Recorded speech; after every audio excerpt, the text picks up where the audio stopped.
Welcome to Tattoo Tabletop. Do books help you with your hobby? Let's talk about that.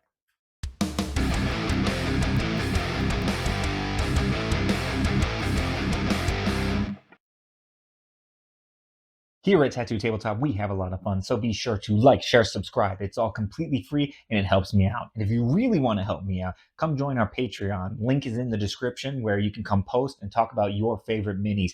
Now back to the video.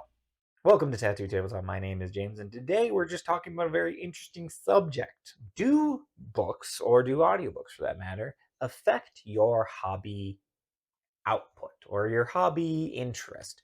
I've been thinking about this a little bit. Actually, I was literally recording a different video and a different idea, just talking about updates. And I kind of realized there's something that goes on in here for me when it comes to my audiobooks or any sort of books for that matter, what I'm participating in. And I'm kind of curious it affects you too.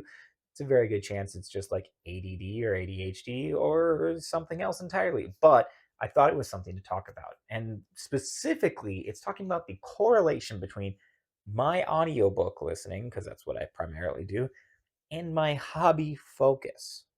Let me explain. So, a little bit ago, I was working obviously on my Sons of Horus. There's a ton of, pictures of it on my Instagram, and at the time, I was listening to Horus Rising every night, or as many nights as I could, because I loved listening to the books. The audiobook is great, so I was listening to that. And as soon as I finished that, I moved straight on to False Gods, and I started listening to False Gods. And now I started Galaxy and Flames, but notice on my Instagram, I switched to something else. All of a sudden, I'm painting something else. Now, I've been working on some commissions recently. Specifically, I did some Thousand Suns for my Patreon, Brady, where he gave me his Hellsmiths of Ashut, which I am also very excited about. And I've been doing a commission at the present moment, at least at time of recording, for some Blades of Corn for my friend Jackson. So I've been working on his stuff. But when it comes to my own projects, I tend to find that I have to, or it helps if I listen to and participate in a book or an audiobook that's about the faction I want to paint. So if I really want to find motivation to paint up my Deathcore or Krieg, I usually put on a Krieg audiobook, which thank goodness that the book Death Rider just came out. I'm very excited to get started into that. I listened to the first chapter. There's a good chance that it's been long enough where I'm probably going to go back and like start back over. But I do that. So, but the only time that this really never translated into proper productivity was at the time, a couple, I would say maybe just shy of a year ago, I started listening to the Dreckie Flint novel, the very first one. I haven't gotten to the second one, Ghosts of Barack Minaz. But it really kicked up my interest in the Caradron Overlords. Obviously, there was a battle tome coming, and at the time we didn't know what it was. And then we got the terrain feature.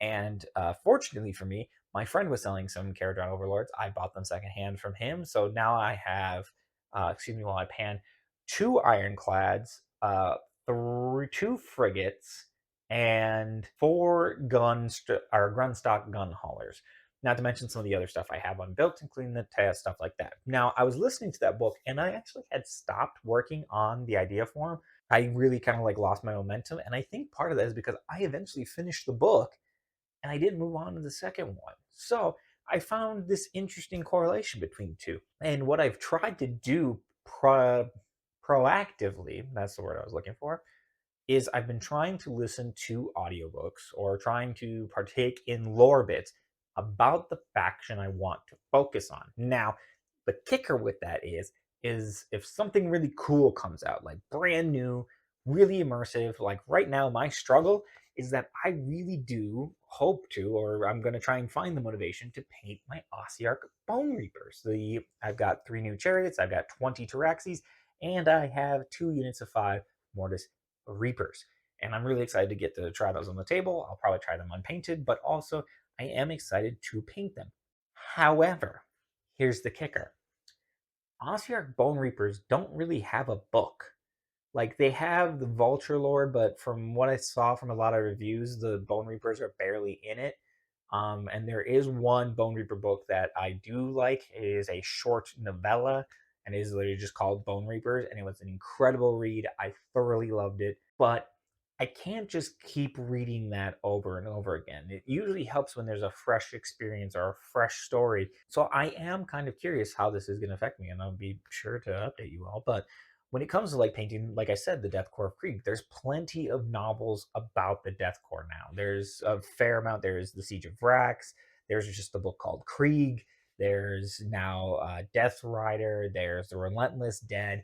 There's plenty of content there that keeps me engaged and interested, and also it helps that the books are written really well, right? It allows me to really get into it, to really soak into it and really focus in. But when it comes to something like the Bone Reapers, where there really isn't much in the way of books on them, it is kind of difficult. And even Fire Slayers don't really have books. They have a book, and it's the first Gotrek novel, and it's because he runs into Fireslayers who think he is, in fact, the resurrected version of Grimnir. That's it. So when it comes to focusing down those armies, it is kind of difficult for me sometimes because I can't keep that loop going at night. I find it very interesting. I'm sure there's something to be said for like ADHD with it, but I'm curious, does this affect you the way that it does affect me? Do you have to feel like you have to participate in multiple different forms of a faction in order to maintain your interest or to maintain your hobby drive?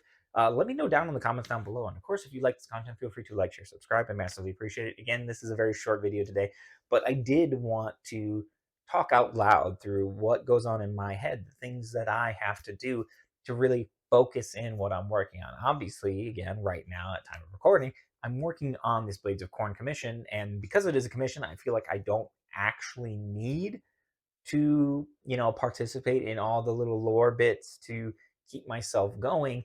But for example, in the future, I have a World Eaters project that I really want to work on that I have to build and do all this stuff for. And I have a feeling I'm gonna need to be listening to like Betrayer from the Heresy, or maybe even just listening to some of the other World Eater stories from the 40K side of things. But let me know what you think down in the comments down below. And again, like if you like this content, I massively appreciate it.